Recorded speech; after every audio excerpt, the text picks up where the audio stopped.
Hello everyone, আজি আপোনালোকৰ বাবে পিঠাগুৰিৰে বনোৱা পকৰি এটা সোৱাদ লগা ৰেচিপি লৈ আহিছো আৰু লগতে আপোনালোক সকলোকে আকবা আদৰণি জনাইছো আসামিজ কিচেন চেনেললৈ।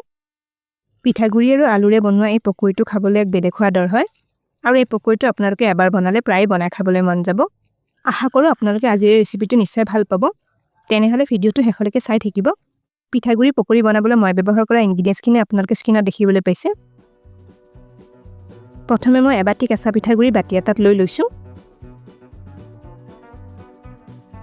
এতিয়া অলপ পানী লৈছো।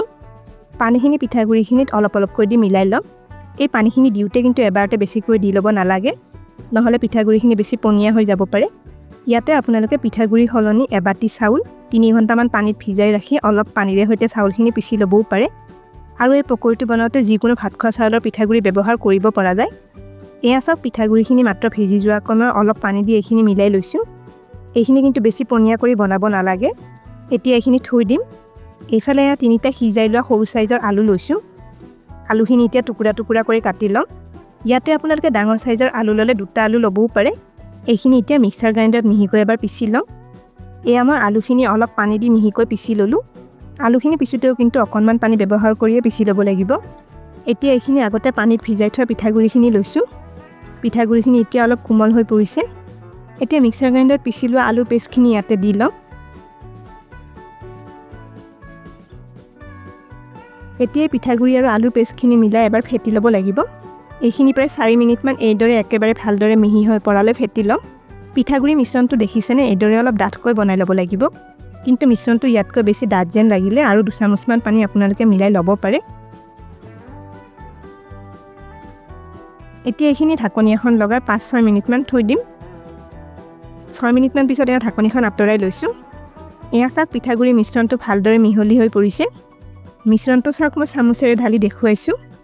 এইখিনি এনেকুৱা অলপ ডাঠ আৰু থুপথুপীয়া হ'ব লাগিব।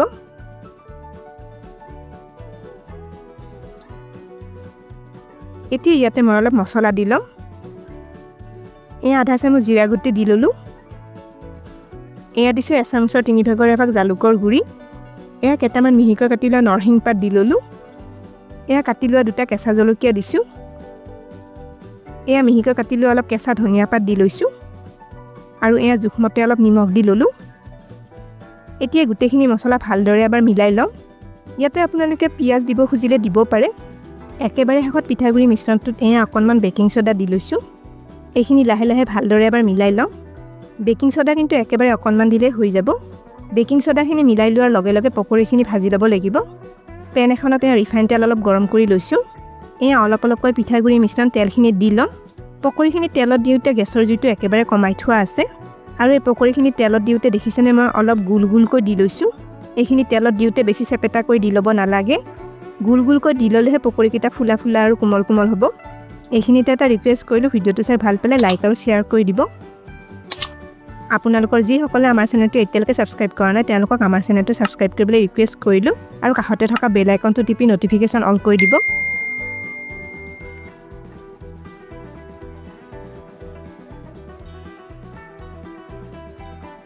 এতিয়া পেনখন এইদৰে অলপ লৰাই পকৰিখিনি লৰাই দিছো। এইখিনি সময়ত পকৰিখিনি হেতাৰে লৰাব নালাগে। এইদৰে পকৰিকেইটা 2 মিনিটমান ভাজিব দিম। 2-3 মিনিটমান ভাজা হোৱাৰ পিছত পকৰিকেইটা এতিয়া হেতাৰে লৰাই দিছো। পকৰিকেইটা এইদৰে উলুটাই দি 4-5 মিনিটমান আৰু ভাজি ল'ব লাগিব। 4-5 মিনিটমান পিছত পকৰিকেইটা দেখিছেনে অলপ অলপ ফুলা ফুলা হৈ আহিছে আৰু পকৰিকেইটা অলপ ৰঙচুৱা হৈ আহিছে। এইখিনি বেছি ৰঙচুৱা কৰি ভাজি থাকিব নালাগে। এইখিনি আমাৰ ভাজা হৈ গৈছে। তেলৰ পৰা পকৰিকেইটা এতিয়া উঠাই লম। মই গোটেইখিনি পকৰি ভাজি ললো। পকৰিকেইটা চাওক ধুনীয়া ফুলা ফুলা আৰু গুল গুল হৈছে। পিঠাগুৰিৰ পকৰিটো বাহিৰটো মচমচীয়া হয় আৰু ভিতৰটো কিন্তু বঢ়িয়া কোমল কোমল হয়। কেতিয়াবা গধূলি এই পকৰিটো আপোনালোকে চাহৰ লগত বনাই খাব পাৰে।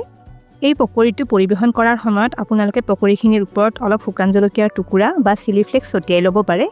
তেনেহলে আজি ৰেচিপিটো কেনে পালে কমেন্ট কৰি নিশ্চয় জনাব। ভিডিওটো শেষলৈকে চোৱাৰ বাবে অশেষ ধন্যবাদ জনালো আৰু ভিডিওটো ভাল পালে লাইক আৰু শ্বেয়াৰ কৰি দিব। স্ক্ৰীনত দেখা পোৱা ৰেচিপিকেইটা চাবলৈ মই ৰিকমেণ্ড কৰিলো। ভিডিওকেইটা চাবলৈ ৰেচিপিটোৰ ফটোখনৰ ওপৰত ক্লিক কৰিলেই হ'ল। তেনেহলে আজিলৈ আহিছো, আকৌ লগ পাম আৰু এটা নতুন ৰেচিপি ভিডিঅ'ৰ সৈতে।